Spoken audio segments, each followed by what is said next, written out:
गुरुरंध्रकारी भानु शशि भूमि सुतो बुधश्च गुरुश्च शुक्र शनि राहु केतवः सर्वे ग्रहाः शान्तिकरा भवन्तु सर्वे ग्रहाः शान्तिकरा भवन्तु क्रूरग्रह शान्तिकरा भवन्तु। नमस्कार, स्वागत है आपका आचार्य वाणी में। मैं आचार्य डॉक्टर विक्रमादित्य आपके साथ हूं और आज का विषय है मकर राशि वालों के लिए शुक्र और बृहस्पति की युति। जी हाँ, शुक्र ग्रह और बृहस्पति ग्रह दोनों एक साथ चलने वाले हैं 27 जुलाई से लेकर 21 अगस्त तक एक ही भाव में और बड़े विचित्र भाव में रहेंगे आपकी राशि के दृष्टिकोण से। दो परम शुभ ग्रह जन्मपत्री को देखा जाता है, ज्योतिष सिखाई जाती है तो सबसे पहले शुभ ग्रहों की गणनाओं में की जाती है तो बृहस्पति शुक्र इत्यादि सबसे शुभ ग्रह माने जाते हैं। और वो दोनों ग्रह जो हैं वो बड़े विचित्र भाव में, छठे भाव में, रिपु के शत्रु के भाव में, वो कहाँ पर शत्रु के भाव में, रोग के भाव में और कहीं ना कहीं खर्चा अननेसेसरी करवाने वाले भाव में वहाँ उपस्थित हो गए हैं आपके साथ। और ऐसे में आपकी कुंडली में बड़ा विचित्र। अब शुभ ग्रह अशुभ भाव में चले जाएंगे तो क्या करेंगे, अपनी शक्ति से उसको बढ़ाएंगे। तो आपके लिए ये समय दो धारी तलवार वाला है, बहुत सावधानी से, लेकिन ये समय आपको विजय दिलवाने वाला भी है, ये समय आपको आगे बढ़वाने वाला भी है। लेकिन कब? जब आप इनकी युति के प्रभाव को समझ लें। इस समय हो सकता है कि आपके सामने, जैसे हम बात कर रहे हैं, कोई विकट स्थिति चल रही हो, कोई मुकदमे में फंसा हो, कोई कहीं ना कहीं कॉन्फ्लिक्ट, आज जीवन में कॉन्फ्लिक्ट चलते रहते हैं। तो ये ग्रहों की युति जो आपकी राशि में बन के आई है, ये रिपु भाव को मर्दन करने के लिए आई है, विजय दिलवाने के लिए आई है। यदि आप चाहें इस वक्त तो अपने जहाँ जीवन में कोई, अगर मकर राशि वालों के लिए कोई कॉन्फ्लिक्ट चल रहा है, कहीं ना कहीं रुकावट उत्पन्न हो रखी है, कोई चीज़ में विजय प्राप्त कर ही नहीं रहे हैं और अटकाव है, कहीं ना कहीं कॉन्फ्लिक्ट चल रहा है, कोर्ट केस चल रहा है या कहीं से झगड़ा चल रहा है, तो उन सब से ये ग्रह आपको विशेष तौर पर आगे बढ़ाने के योग बनाता दिखाई दे रहा है। बृहस्पति और सब बाकी ग्रहों की युति भी देख लीजिए इस वक्त। बाकी ग्रहों की युति जो कुंडली में बनकर तैयार है इस वक्त, बस समस्या क्या है कि हम थोड़े से सही दिशा में काम नहीं कर पा रहे हैं। यदि हम सही दिशा में, हमारे मनोमस्तिष्क में, विचार में कहीं ना कहीं हमारे जो ग्रह है इस वक्त ऐसा कर रहे हैं कि नहीं होने वाला, नेगेटिव भाव मन में कहीं आकर बैठ गया है और वो कारण हो रहा है शनि महाराज का। शनि वक्री स्थिति में चल रहे हैं और शनि वक्री, हमने आपको कुछ दिन पहले आपकी राशि के संबंध में शनि के संबंध को बहुत बढ़िया से एलैबोरेट करके समझाया था। पुनः जाके उसको समझिए। कई बार क्या होता है कि हम एक बार समझ लेते हैं वीडियो को तो हम उस तरह से दोबारा नहीं समझ पाते हैं। अरे ज्योतिष कोई चमत्कार नहीं है और हमारा विषय ज्योतिष को समझाने का जो है वो तो बिल्कुल एक अलग तरह का है। हम कोई अंगूठी नहीं पहना रहे आपको, हम सिर्फ काउंसलिंग प्रोवाइड कर रहे हैं कि ये ग्रह आपके मनोमस्तिष्क पर क्या प्रभाव डाल रहे हैं। बृहस्पति और शुक्र की युति हजारों ज्योतिषी लोग बता रहे होंगे कि कहीं ना कहीं रूप भाव में नुकसान करा देंगे। हम कह रहे हैं आपको विजय दिलवाएंगे। हम कह रहे हैं आपके जीवन में सफलता दिलवाने का मार्ग बहुत बढ़िया तरीके से। हाँ, स्वास्थ्य का ध्यान जरूर रखना पड़ेगा, इस बात को विशेष तौर पर ध्यान रखें। मन को शांत करते हुए कार्य करने का हमको प्रयास करना चाहिए। एक काम करें, एक काम बहुत श्रेष्ठ करें, श्वान कहीं दिखाई दे जाए, कुत्ता कहीं दिखाई दे जाए, उसको रोटी इत्यादि कुछ जरूर डाल दो। इस बात का ध्यान रखते हुए कार्य करने का प्रयास करें। श्वान को अवश्य रोटी डाल दो। पिता की सेवा अवश्य करने का प्रयास करो।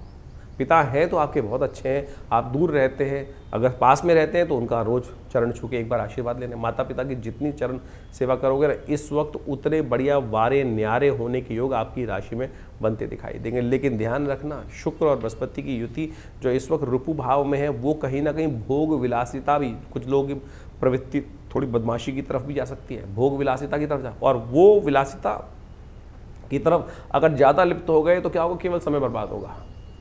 तो इतना बढ़िया योगा की युति बन के आई है, वो क्या होता है, मन कहीं ना कहीं थोड़ा सा बदमाशी की तरफ भी जाता दिखाई देता है ऐसी कुंडली के अंदर।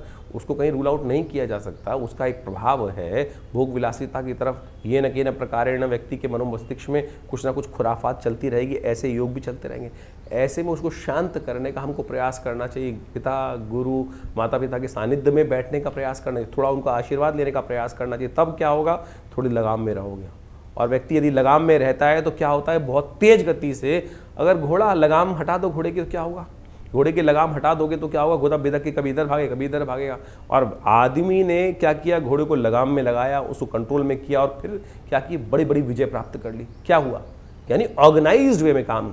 माता पिता, गुरु का सानिध्य, ये उपाय ही तो है, इसको करने का प्रयास करें। इस समय आपको आवश्यकता है, यदि आप मुकदमों में चल रहे हैं तो ग्रह योग दे रहे हैं कि एक महीने में आपके बहुत अटके हुए कार्यों को तेज गति से विजय प्राप्ति की तरफ ले जा सकते हैं।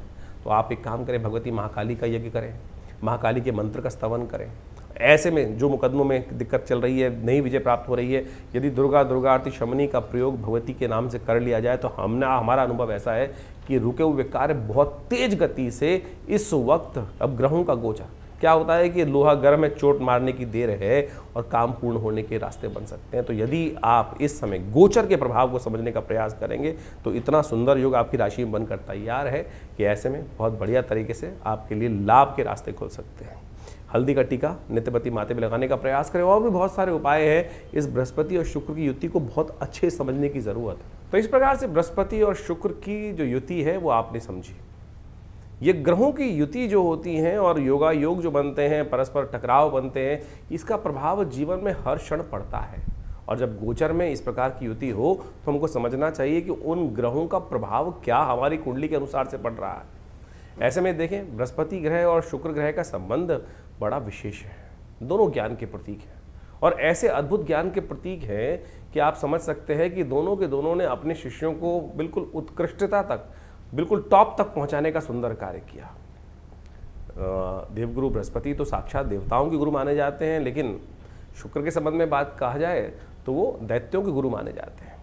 दैत्यों को गलत मार्ग पर चलने के बावजूद भी उन्होंने उनको शक्ति संपन्न बना दिया, देवताओं के समक्ष लाकर खड़ा कर दिया।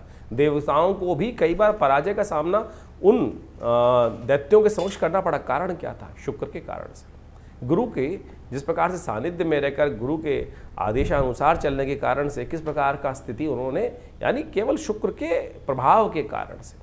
शुक्र केवल भोग विलास का ग्रह नहीं है। बहुत सारे लोग शुक्र को केवल भोग विलास की बात कर लेते हैं। शुक्र वास्तविक तौर पर ज्ञान का प्रतीक माना जाता है, युक्ति का प्रतीक माना जाता है, डिप्लोमेसी का प्रतीक माना जाता है। आज संसार में सबसे बड़ी आवश्यकता इस संसार में आगे बढ़ने के लिए डिप्लोमेसी की ही है। डिप्लोमेटिक तरीके से चाणक्य नीति के द्वारा किस प्रकार से हम आगे बढ़ने का कार्य कर सकते हैं। तो आप ये देखें कि 1 महीने तक करीब करीब जो शुक्र का और बृहस्पति का जो संबंध बनने वाला है, इसका प्रभाव क्या होने वाला है। वैसे आपकी राशि के दृष्टिकोण से तो आपने प्रभाव समझा, लेकिन जनरल तौर पर यदि हम सामान्य तौर पर समझें तो क्या है, विपरीत बुद्धि जो है वो 2 विभिन्न मार्गों पर चल सकती है। देखिए, संसार जो है ना गोली है, कहा जाता है ना पृथ्वी गोल है। इधर से चलोगे चाहे इधर से चलोगे तो गंतव्य मार्ग पर। हाँ, एक मार्ग छोटा हो सकता है, एक मार्ग बड़ा हो सकता है। एक मार्ग पर चलने में रास्ता पथरीला हो सकता है और एक मार्ग पर चलने पर रास्ता कहीं ना कहीं सुगम हो सकता है। वो गुरु के सानिध्य पर और उसका निष्कर्ष किस प्रकार से निकलना है और वहाँ किस प्रकार से सस्टेन अपने आप को करना है, ये वास्तविक तौर पर हमको सही दिशा समझ में आनी चाहिए। अब बृहस्पति और शुक्र की जो युति जो इस वक्त बन रही है और वो भी बुध के भाव में, बुध की राशि में जो बनकर तैयार हो रही है, हो क्या रहा है कि सारा बुद्धि का खेल है। तो ऐसे में ध्यान रखना पड़ेगा कि आपको बुद्धि कहीं फेरे में ना फंस जाए। यानी हमारे मनोमस्तिष्क में क्या होता है कि एक भाव बैठा होता है पाप का, एक भाव बैठा होता है पुण्य का। एक हमको सुख शुभ की तरफ प्रेरित करने का प्रयास करता है, दूसरा कहता है गलत कार्य कर लो। और यही जो मति भ्रम है, इधर जाऊं कि उधर जाऊं। दुस्वाभाविक राशि में दोनों बुद्धि के देवता एक जगह उपस्थित हो गए हैं और जिस प्रकार के, और दोनों के दोनों शक्ति संपन्न है। नवांश में भी यदि इनको देखें तो अच्छी शक्ति में इस पूरे के पूरे जो राशि चक्र के अनुसार से चलेंगे, चाहे वो दृष्टि मान ली 27 जुलाई से लेकर 21 अगस्त तक का ये समय रहेगा, बिल्कुल सही रूप से रहेंगे, अच्छे ताकत में रहेंगे। तो ऐसे में आपको जिस प्रकार से हमने जो उपाय बताए हैं वो करते हुए कार्य करने का प्रयास करना चाहिए। शुक्र का संबंध जो है ना वो भोग विलास की तरफ से ले जाता है और ऐसे में आपकी राशि के दृष्टिकोण से जहाँ जहाँ उसका प्रभाव उत्पन्न हो रहा है उसके अनुसार से आपको विशेष तौर पर कुछ खास उपाय करते रहना चाहिए। ऐसे में अपने राशि के दृष्टिकोण से आपको खास तौर पर कुछ खास उपाय समझ लीजिए जिस प्रकार से करना है। वैसे हमने जो आपको प्रभाव बताया उसके अनुसार और भी हजारों उपाय शास्त्र में, अनेक मत के अनुसार से शास्त्रों में उन उपायों को वर्णित किया गया है। शुक्र का वास्तविक संबंध जो है, यदि हम शुक्र का संबंध शुभ करना चाहते हैं, एक बड़ी भ्रांति है संसार में इस वक्त कि शुक्र को अय्याशी के साथ, बहुत सारे लोगों ने तो मदिरा के साथ जोड़ने का प्रयास कर दिया। अय्याशी, गलत काम जितने भी हो सकते हैं वो शुक्र कहीं नहीं है। शुक्र अगर ज्योतिष के दृष्टिकोण से, अध्यात्म के दृष्टिकोण से समझें तो शुक्र का संबंध किससे कहा गया है? गाय से, गौ सेवा से। सोचे, शुक्र कहीं जो है किसी के शिष्य ने कोई गलत तरफ चला गया, उसने गलत कार्य कर दिया तो गुरु गलत नहीं हो गए। शुक्राचार्य जी ने कहीं कोई व्यभिचार नहीं किया, इस बात को हमको समझना चाहिए। तो शुक्र कहाँ से, जो कई लोग मतलब वास्तविक तौर पे अभी कुछ दिन बड़ा विचित्र स्थिति समझी कि एक जो व्यक्ति बहुत सारे जगह बैठे हुए एक फालतू बात कर रहे थे कि शुक्र यदि ताकतवर देना चाहते हो तो शराब पीना शुरू कर दें। अरे क्या ज्योतिष का सत्यानाश करना चाहते हैं? अध्यात्म का, ज्योतिष एक आध्यात्मिक विज्ञान है और वहाँ मदिरा का पान करना जो ग्रह सिखाए, जो व्यक्ति सिखाए, वो ना तो आध्यात्मिक हो सकता है ना तो विज्ञान के साथ हो सकता है। तो इस बात को हमको समझ लेना चाहिए अच्छे से। शुक्र को यदि प्रबल करना चाहते हैं तो एक बात समझ लें, दूध का सेवन बढ़ाएं। हमारे यहाँ भोग विलासिता की जो व्याख्या दी गई है गौधन से दी जाती थी, और आज की तारीख में शुक्र का वैभव प्राप्त करने के निमित्त अब लोग ललायित हैं कि शुक्र का वैभव, तो कुंडली में दोष बढ़े, कुंडली में शुक्र जिसका कमजोर है उसको कैसे ताकतवर है। अरे नित्यप्रति गौ की सेवा करने से जो निधि प्राप्त होती है गोदुग्ध, उसका सेवन करना शुरू करो, तब तो शुक्र की ताकत बढ़ेगी, नहीं तो किसी और कारण से शुक्र। और आपने गलत तरफ जाकर ऐसे मतिभ्रम करने वाले लोगों के संगत में आकर करना शुरू कर दिया तो खुद तो गिरोगे और पूरे के पूरे समाज को लेकर गिर जाओगे गड्ढे के अंदर। शुक्र नहीं बढ़ेगा। भोग विलासिता का बढ़ना कतई शुक्र का मतलब वैभव, शुभ कीर्ति, यश, ये सब भोग विलासिता की। आप एक व्यक्ति अगर गलत तरफ जाकर आगे बढ़ना चाहता है तो वो आतंकवादी ही कहलाएगा। सद्गुणों से युक्त वैभवपूर्ण जीवन को जीवन जीने वाला धनाढ्य नहीं कहला सकता। आज हमने धनाढ्य की जो डेफिनेशन है, धन व्यक्ति को प्राप्त करने वाला धनी व्यक्ति की जो डेफिनेशन है, वो सदकर्म की तरफ प्रेरित व्यक्ति ही माना जाता है। तो सदकर्म की तरफ शुभ कर्म के तो इसलिए इन भ्रांतियों से बाहर निकलने का प्रयास करो। कहीं ऐसे लोग बहुत सारे आज की तारीख संसार में हैं जो मति भ्रम करने का, जिस प्रकार से अभी एक वाक्य हमने आपके समक्ष रखा कि शराब यदि रोज पीना शुरू कर दो तो शुक्र बढ़ना शुरू हो जाएगा। कहीं नहीं ज्योतिष के अंदर इस प्रकार की, कहीं भी हर ज्योतिष के ग्रंथ में एक ही बात लिखी गई है, गणनाएं बताई जाती है। और लाल किताब को भी बहुत सारे लोग कोट करते हैं, तो कहीं भी लाल किताब में तो वहाँ का आगे कबाब और शबाब की तरफ जो जाएगा वो कहीं ना कहीं अपने आप को बर्बाद कर लेगा। तमाम तौर पे बहुत सारे ग्रह योग के अनुसार से इस बात को वहाँ बहुत बढ़िया तरीके से समझाने का प्रयास किया गया है। तो ऐसे में यदि आप बृहस्पति और शुक्र की युति जो बन रही है उसको शुभ करना चाहते हैं तो गौ सेवा अवश्य करने का प्रयास करें। ये अकाट्य प्रयोग है, चाहे आपका ग्रह कहीं भी बैठा हो, चाहे आपका ग्रह कहीं भी बैठा हो, किसी प्रकार से योगा योग बना रहा हो। तो ये तो गोचर का प्रभाव हमने आपको समझाने का प्रयास किया। इसके साथ साथ ओम द्रांग द्रींग द्रोंग से शुक्राय नमः, इस मंत्र का जप सबसे श्रेष्ठ हो सकता है। और ऐसे में तो ये पूरा काल जो चल रहा है, सावन का महीना ही चलता रहेगा। पहले भाग में तो कम से कम सावन का महीना ही रहेगा। ऐसे में भगवान शिव का दुग्धाभिषेक यदि आप केसर युक्त दूध से करें तो ये शुक्र का और बृहस्पति का दोनों का उपाय होगा। और भगवान की कृपा से आपकी बुद्धि के भ्रम जो है, जो ग्रह के दृष्टिकोण से इधर जाऊं चाहे उधर जाऊं, ऐसे मति भ्रम उत्पन्न होने के योग बन रहे हैं, इसका सबसे बढ़िया निवारण आपको ये प्राप्त हो जाओ। उसके प्रसाद स्वरूप आपके जीवन में पुष्टिदायक योग बनेंगे। और सबसे बढ़िया एक काम और, अगर शुक्र को और बढ़िया करना चाहते हैं तो इत्र के द्वारा भगवान शंकर का अभिषेक करने का प्रयास करें। इत्र का सुंदर परफ्यूम इत्यादि का, अपने बहुत सारे लोग कहते हैं परफ्यूम से एलर्जी होती है, कुछ होती है, तो शुक्र का संबंध जो है, जहां दुर्गंध है वहां बहुत सारे नेगेटिव ग्रह हो सकते हैं, लेकिन शुक्र तो विलासिता का प्रतीक है, शुभ भोग का प्रतीक है। तो इत्र का प्रयोग अवश्य आपकी राशि के दृष्टिकोण से, यदि आप इत्र का प्रयोग, सुगंधी का प्रयोग, और एक बात और ध्यान रखना, शुक्र नेगेटिव कब होता है? जब कोई व्यक्ति फटे हुए कपड़े पहनता है। अब बाहर से अच्छे कपड़े पहन सकते हैं, अंदर से फटे हुए कपड़े पहन रखे। ग्रह कितना ही अच्छा हो, ग्रह कितना ही अच्छा है, यदि हम कर्म गलत तरफ से कर रहे हैं, अपने आप को उस गलत तरफ जा रहे हैं, फटे हुए रैग्स पहन रहे हैं, तो आप समझ लो कि आपकी कहीं ना कहीं दरिद्रता को आप आमंत्रित कर रहे हैं, यानी शुभ ग्रह के प्रभाव को कहीं ना कहीं नेगेटिव कर रहे हो। तो इन छोटे छोटे सिद्धांतों को अपने जीवन में समझकर कार्य करने का आप यदि प्रयास करेंगे तो बहुत अच्छा रहेगा। हमने अपने इस विवेकानंद योगाश्रम संस्थान के द्वारा जितनी भी पुस्तकें लिखी हैं, उन सब में इन ग्रहों के संबंध को बहुत बढ़िया तरीके से समझाने का प्रयास किया है।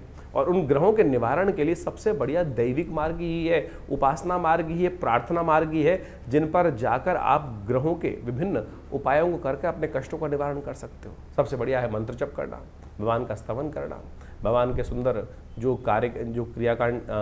जो कर्मकांड के सिद्धांत के अनुसार से बहुत सारे मंत्र इत्यादि जप करने के पूजा पाठ के विधान को विकसित किया गया है, उनको करना। तो आप समझें। और जब भी हमने बहुत सारी व्यवस्थाएं बनाई हैं विवेकानंद योगाश्रम में, हर रविवार को बड़ा कार्यक्रम होता है, उसमें आप सब लोग आकर उस यज्ञ में बैठ सकते हैं। विभिन्न नवग्रहों के मंत्र हम समय समय पर कराते ही हैं उसमें, तो आप सब आकर उन यज्ञ इत्यादि कर्मों में बैठें। और विवेकानंद योगाश्रम दिल्ली में जमुना पार क्षेत्र में, लक्ष्मी नगर क्षेत्र में स्थित है। और यहाँ नित्य प्रति करीब पिछले करीब 50 सालों से हर रोज़ करीब 8 घंटे यज्ञ चलता है। आप भी आएँ। माँ भगवती का सुंदर शिव विग्रह विराजमान है और उनके सानिध्य में बैठकर यदि आप अपने जीवन को आगे ले जाने के लिए, सही दिशा पकड़ने के लिए माँ भगवती का आशीर्वाद मिल जाए तो कहा जाता है कि समस्त कष्ट दूर करने के अद्भुत योग बन जाते हैं। आइए विवेकानंद योगाश्रम में। और यदि आपको कोई निजी विचार विमर्श करना है तो आप नीचे दिए नंबर्स पे, फ़ोन नंबर, अकाउंट, उस पर बातचीत कर अपॉइंटमेंट लेकर हमसे बात भी कर सकते हैं। और वैसे बहुत सारे लोग ऐसे होते हैं कि जिनके पास कोई समस्याएं हैं और उनका निदान चाहते हैं और कुछ पारिश्रमिक तौर पर व्यवस्था नहीं है तो कोई चिंता नहीं है। रविवार को हमने महीने के पहले रविवार को आश्रम में व्यवस्था कर रखी है। सुबह आश्रम में जो यज्ञ होता है उसके बाद कोई भी व्यक्ति विवेकानंद योगाश्रम दिल्ली में आकर, लक्ष्मीनगर क्षेत्र में आकर हमसे परामर्श कर सकता है सुबह के टाइम पर केवल, और उसमें कोई शुल्क नहीं लिया जाता है। और इस यज्ञ इत्यादि कर्म में कोई शुल्क नहीं रहता। कोई भी आकर वहाँ व्यवस्थाओं के साथ जुड़ सकता है। और रविवार को सुबह 8 बजे से लेकर 10:30-11 बजे तक ये कार्यक्रम चलता है। सुंदर यज्ञ, भंडारा इत्यादि समस्त व्यवस्थाएं रहती हैं। आप सब लोगों का सादर आमंत्रण है। आप सब लोगों को धन्यवाद।